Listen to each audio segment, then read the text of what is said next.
And good morning. I'm back. Live? Back from the beach. We are live. Oh dear. Boo. I feel like I should have had warning or something. Well, I ran the pre-intro, and then I ran the intro. Hey, it's the first time Steve got to see the new the Firearms Friday intro. That's the second time I've run it. I started that last week. Yeah. I like it. I think it's freaking awesome. It took a minute to put together, but got her done. And Steam's trying to update. Hey, I see Trish. Good morning. Happy Friday, everybody. Yeah, good morning. So, went to the beach. Had a couple days. I watched Cameron do the show solo 2 days in a row, and I think he did an outstanding... Okay, I watched half of it yesterday, because we had a 10 o'clock checkout, so we wanted to get down to the beach and throw the kids in the water for a couple of hours before we had to check out. And mostly went okay. As we were leaving, we discovered that one of our daughters had tried to steal a white towel. I don't think she tried to steal it. I think she honestly thought that we brought the towels with us. But, yeah. So, thankfully we caught that. That was, because, you know, those towels. It's like a $2 towel from Target that they're going to bill you like $80 for. Yeah, I would imagine. Hell with all that.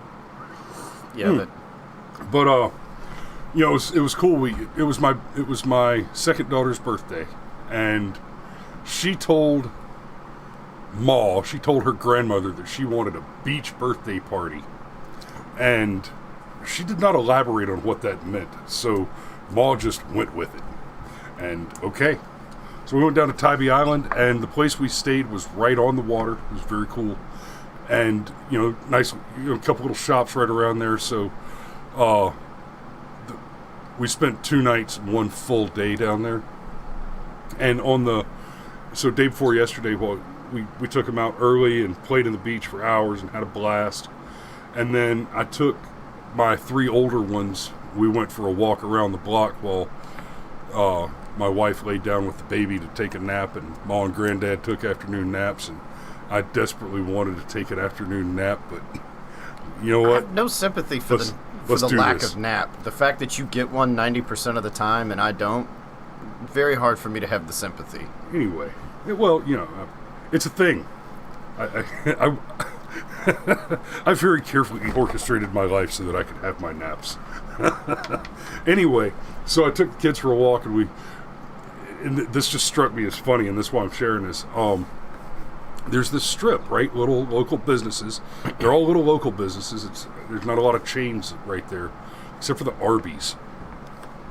Just random Arby's in the middle of all these little mom and pop head shops. And so there's like 3 or 4 ice cream joints right along that little strip, and a frozen yogurt parlor. One of the ice cream joints was open. The other 3 had signs that said they don't want. 2 of them opened at 2 in the afternoon, and 1 of them opened at 4. And I'm just like, what the hell kind of business model is that? And then the one that was open, it was open, but there was nobody in there. We rang the bell. We rang the bell again. We rang the bell again. Penny reached up to ring the bell again, and I said, no. They've lost their opportunity.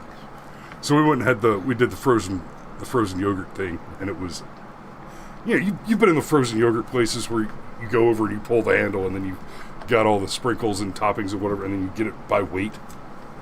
Those are relatively new here. When we were in Hawaii, they were freaking everywhere. Yeah, and that's how they get you, too, because, like, you can't help it. You're like, sure, I'll take a scoop of cookie crumbles. Sure, I'll take a scoop of walnuts. Yeah. Sure, I'll take a scoop of white chocolate chips.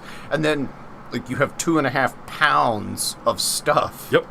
$20 for... I know, right? $17.73 for an ice cream. How did that happen? We got out of there for $20 for the 4 of us. So, like $20.03.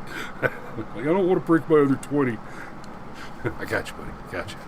But yeah, and dude, okay, so they had strawberry yogurt and cake batter yogurt next to each other, so they come out in a swirl together. Mm-hmm.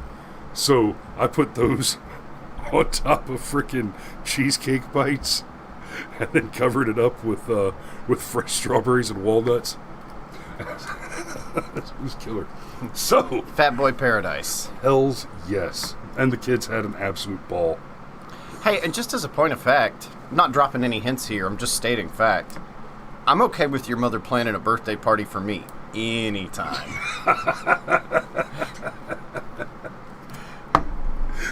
We'll see.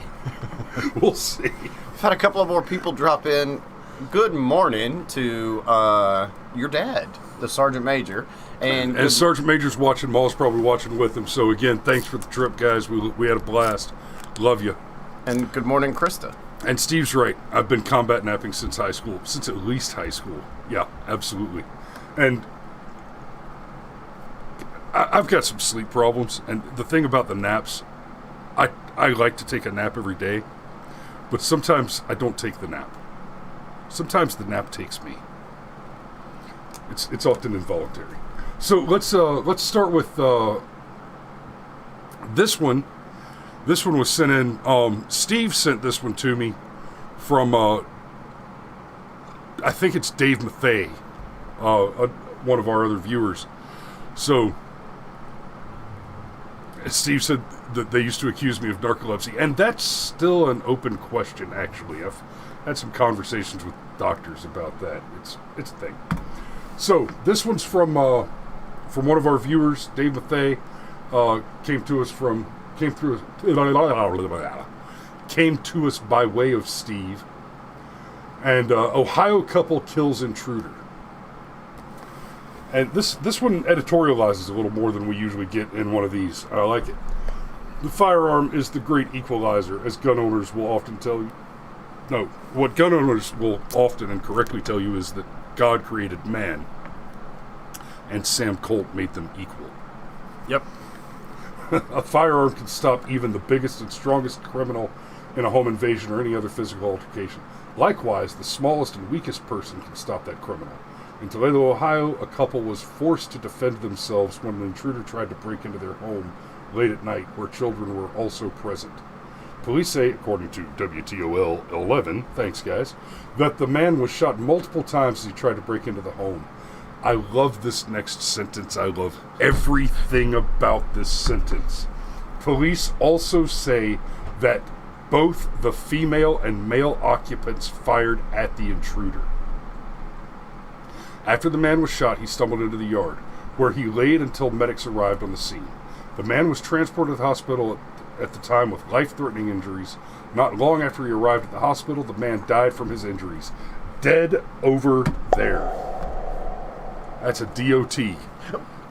I have found a good. You found something. I found. Hey, Michael.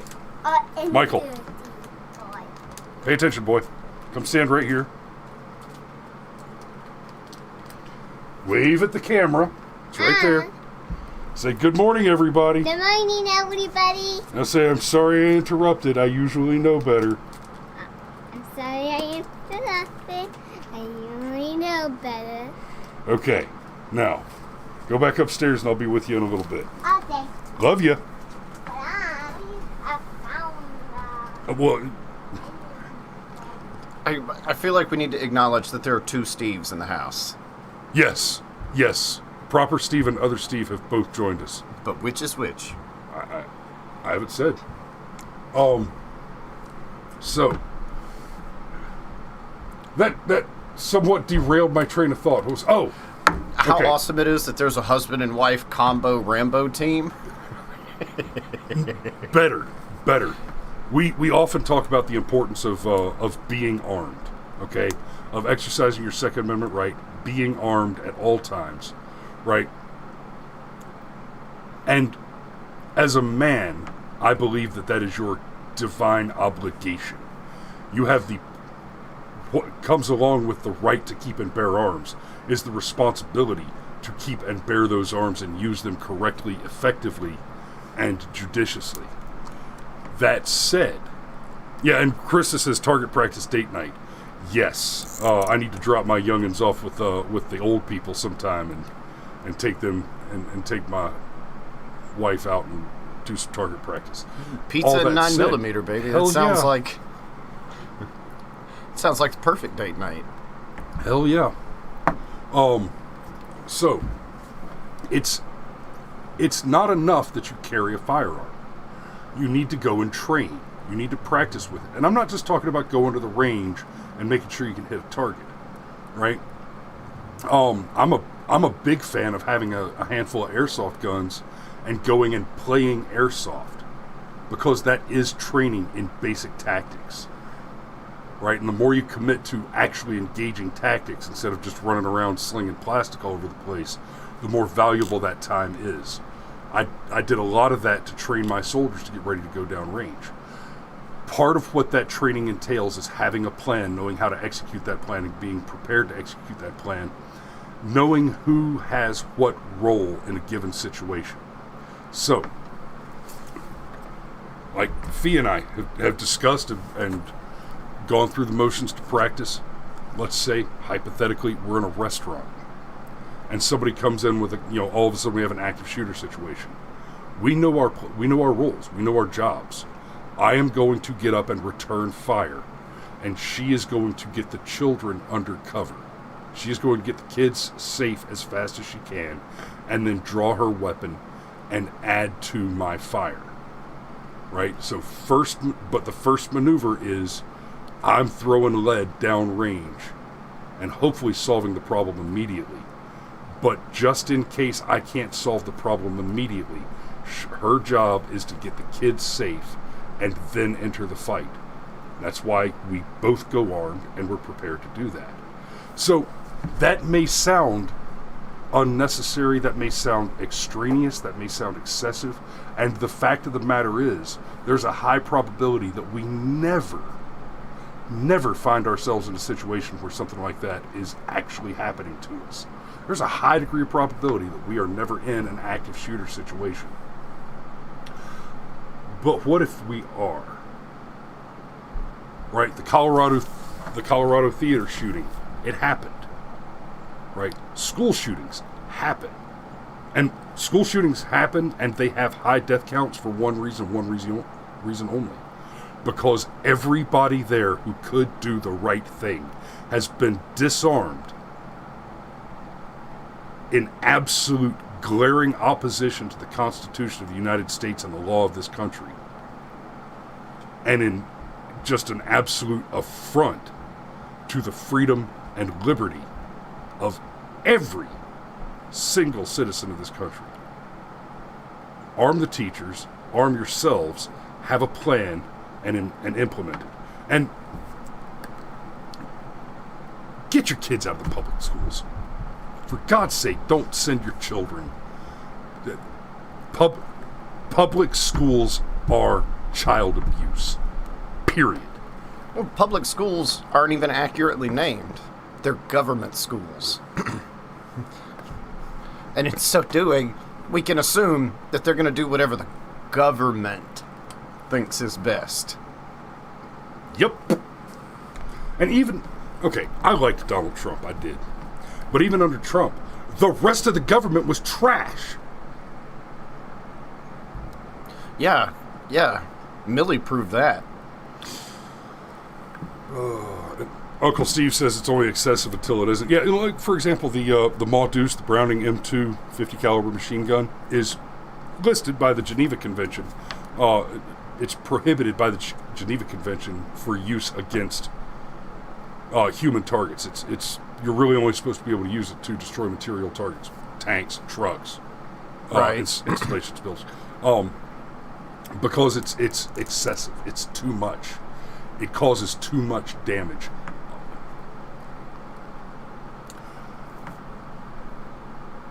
The enemy can never be too dead. Yeah, the Mag Dump champion from Polytech's Monday show proved that point. Haven't got caught up on the Thursday show yet, guys. Going to do that once we're done with our show. At least I am. I don't know what Chris is going to do. Actually, you know what? I want to talk about the Mag Dump champion, so I gotta find that video and pull them up real quick. But in that situation in particular, you could argue that it was excessive, sure. But what really happened is a career criminal took cops who were being polite and nice and might have just let the dudes go But they decided, no, we're going to run around the car and try and ambush these cops. And it's only the utter failure on the part of the criminals that there were not dead cops. And one of the cops was even wounded in that scenario. And, yeah, they put a whole lot of lead into those bad guys. But, they were returning fire. So, excessive? No, there's no such thing as excessive when somebody tries to deprive you of your life, liberty, or even your property. You try and violently steal something from somebody, and in most of these cases, let's be honest, you got somebody who's armed, using a weapon, threatening your life. Give me the money out of the cash register or I'm going to shoot you in the face. Well, I don't want to get shot in the face. But I also don't want to give you the money in the cash register for, obvious reasons. So, yeah, that whole excessive thing, that's a throwaway argument. It's one of those things that sounds good, but it's utter bullshit. Krista says Polytech got her in Facebook jail last night. I'd love to hear that story from you. Yeah, that sounds like that would be an interesting story. Doesn't look like I have the straight dash cam footage, so we're gonna have to deal with. We're gonna have to skip through some of this, and I'm gonna mute this because I don't care about their commentary. We're gonna take a look at this since we're on the topic of obsessive force. Let me tell you a little something about obsessive force. I was already. So let's take a look at this shooting, and I'm gonna hide our video here. Oh, wow.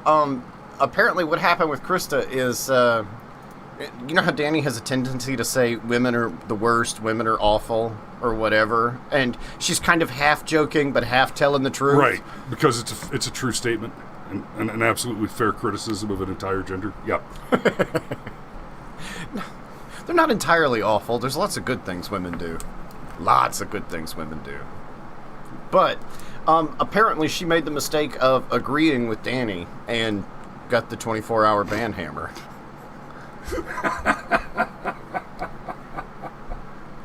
Oh, Krista.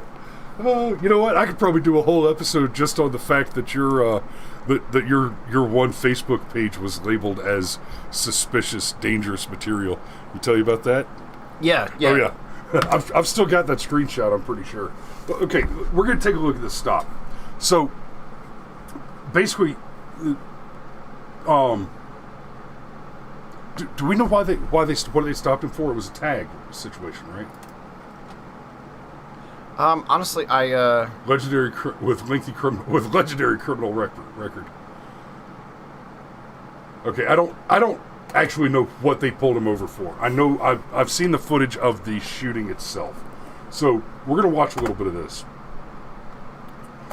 See, homeboy pops out of the back seat, and he's got an AR pistol, right? So basically, a short barrel, short stock, AR-15, and I'm just AR style. I can't tell. It might be a 7.62 or it might be a 5.56 or 2.23. I can't tell in this image because it's a little fuzzy. Wait, so you're saying he's got an assault weapon? No, I'm not saying that because there's no such thing as an assault weapon. Yeah, but He's got, and yes, St. Michael. This is in Florida. I don't know if I'd call this guy a Florida man, but he's definitely a Florida man. So, I mean, you see, homeboy just pops out of the back of the car and opens up. I like how the ratchet's like, ah! Yeah, and you got two other apparent civilians on the scene. One of them takes off running that way, and there was this lady here that was talking to the officer, and she took off running that way.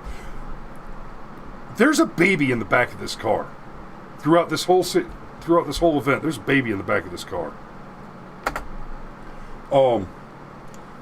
So he's hit. Okay, so you could here they close. They cut back in. This guy's just chilling, and here he comes. And then we talk a lot about how quickly these situations go from, oh, it's just a traffic stop, we're going to write you a ticket and let you go in about 15 minutes, to, holy shit, all of it has hit the fan.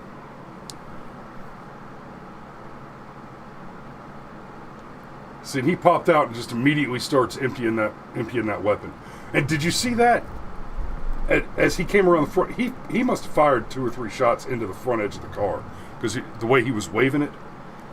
Okay, so now you got the 2 cops come up around. So he comes chasing the cops around the car. Alex talked about this on the show a lot. Monday night, Tuesday night, Monday night. You'll notice that the windows on this sheriff's vehicle are tinted very, very dark. They're on your civilian vehicle. This would be illegal tint. This would get you pulled over and get you a ticket. But the sheriffs get to just, I just do what I want. Without this tint here, they could have shot through. They could have fought through the vehicle, right? But with this dark tint, the suspect is able to sneak around, run around, and get the drop on these cops. The wounded suspect, the wounded assailant, is able to sneak around the vehicle and come up on these cops and attack them, right? So at that point right there, as he's moving around the front of the vehicle, the cops have already moved around and they're around the back of the vehicle. So they don't see him go in front. As they come around the side here, you can see that they basically think that he's still over in front of his car. At least one of them does. So see, this guy, he's looking over there. Oh, excellent. You want to talk about some amazing... Alex pointed out he wasn't sure what the guy was shooting at there.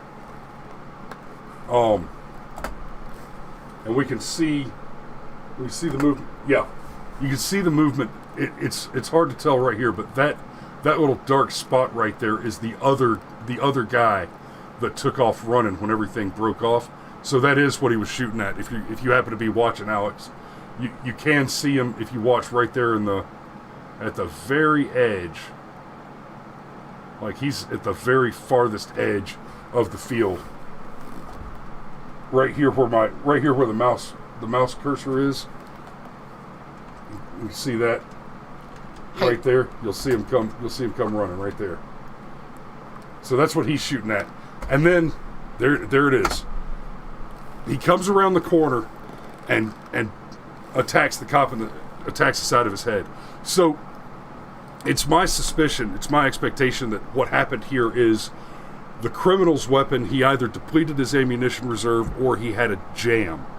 I suspect that if it were not for either a malfunction or him just running out of ammo, when he came around that corner, he had the drop, he'd have killed both those officers. They were saved by pure luck that this guy burnt through his ammo too fast or jammed his pistol, jammed his AR pistol. So here he goes. He's got the officer down on the ground, and when he hit the officer, watch as he hits him here. Something flew off. I couldn't tell if it was the officer's radio or if he actually knocked the weapon out of his hand.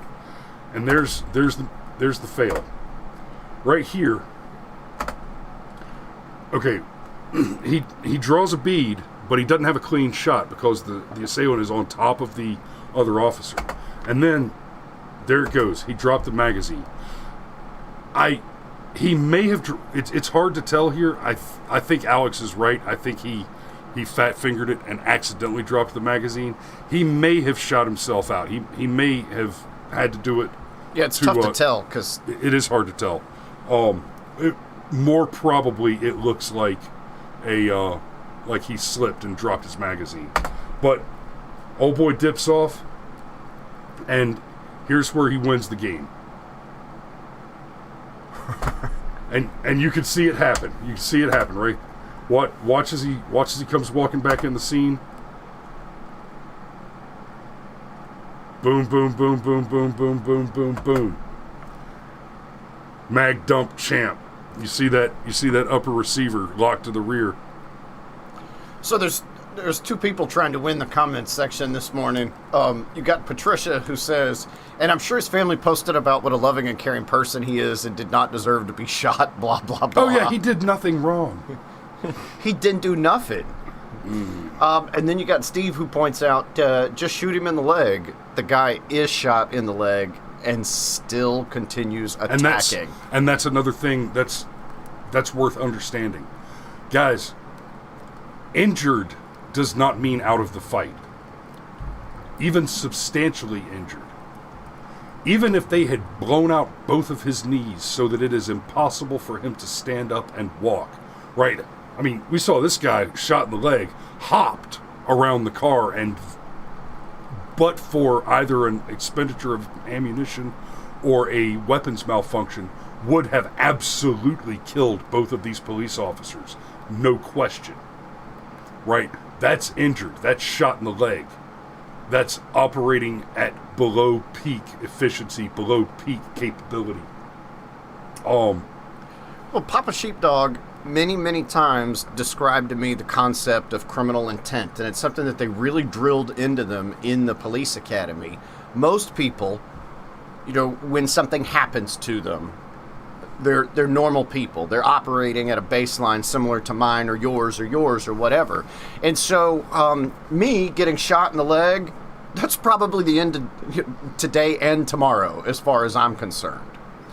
But if you're a bad guy with 19 priors, the majority of them drug, gang, and violence related, and you understand that if you go in the back of that cop car, you're probably never going to see sunshine again. Right. Well, now you have criminal intent and you're willing to fight through things most people wouldn't even wrap their minds around. It's why cops are so rough with guys after a protracted high-speed chase. Most people, most bad guys even, they're not going to take the cops on a high-speed chase.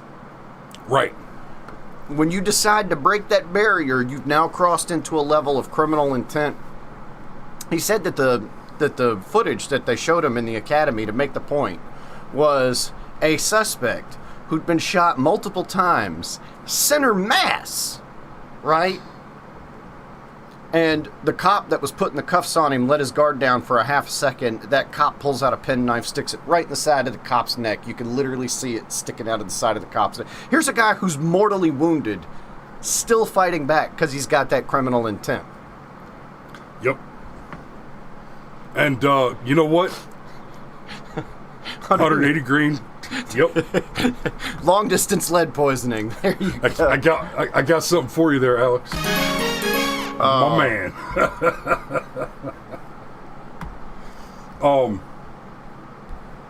So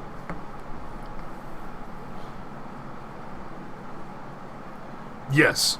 So even if, like I was saying, even if you've got both knees blown out, they can't get up off the ground. Hell, like Cameron said, mortally wounded in the chest. Until they are dead, they can still return fire. Now, that doesn't mean that you have to kill every suspect that opened fire. Helps though. But it helps. They can't fight back if they're dead. But even if you're going to try and save that life, you have to continue to operate with the understanding that as long as there's a weapon involved, as long as that criminal, as long as that assailant has control of a firearm, they continue to be a threat no matter how much you have injured them. There's a big difference between down and out. Yeah. So, and credit where credit's due is Alex that dubbed this guy the mag dump champion. And you know what? We need to have a little convo with Alex and Danny and me and you, and we need to just. I've been trying to do more and more of these kind of celebratory badge things for stuff like this, and Mag Dump Champion's a good one. Mag Dump Champion's a good one. Look, those animations are time consuming though. I'll tell you. So, but this one, at a bare minimum, this is a clear DRT. I mean, yeah. And I'm going to go ahead I'm going to go ahead and add a BRM for the criminal himself. Because, son, your inadequacy with your weapon is what got you dead here. Well, him using the weapon is what got him dead here. No, him using the weapon poorly is what got him dead here. They're both. He could have won this fight. Yeah. But, honestly, I'm not making a moral judgment here, a tactical one. He should have won this fight. Yeah, he got the drop on him with a rifle. Yeah. It should have been over. Yeah, he absolutely should have won this fight.